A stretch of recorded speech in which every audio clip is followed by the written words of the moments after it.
മുറിവേറ്റ സിംഹത്തിൻ്റെ ശ്വാസം ഗർജനത്തെക്കാൾ ഭയാനകരമായിരുന്നു എന്ന KGF ഡയലോഗ് പോലെ, ചാരത്തിൽ നിന്നും ഉയർത്തെഴുന്നേൽക്കാൻ കഴിയുന്ന ഫീനിക്സ് പക്ഷിയെപ്പോലെ അയാൾ വീണ്ടും ഉദയം കൊണ്ടിരിക്കുന്നു.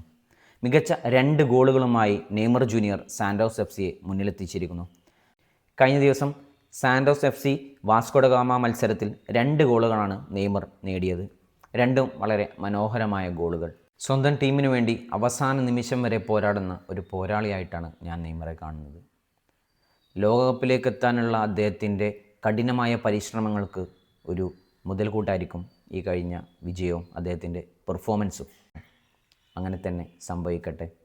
ബെൻഫിക്കയ്ക്കെതിരെ ഗോളടിച്ച ശേഷം വിനീഷ്യസ് ജൂനിയർ നടത്തിയ അതേ ഗോൾ സെലിബ്രേഷനാണ് ഇത്തവണ വാസ്കോ ഡ ഗാമയ്ക്കെതിരെ ഗോളടിച്ച ശേഷം നെയ്മർ നടത്തിയത്. ഒരുപക്ഷെ മനോഹരമായ സന്ദേശമായിരിക്കാം ലോകത്തോട് അദ്ദേഹം വിളിച്ചു പറയുന്നത്. Say no to racism.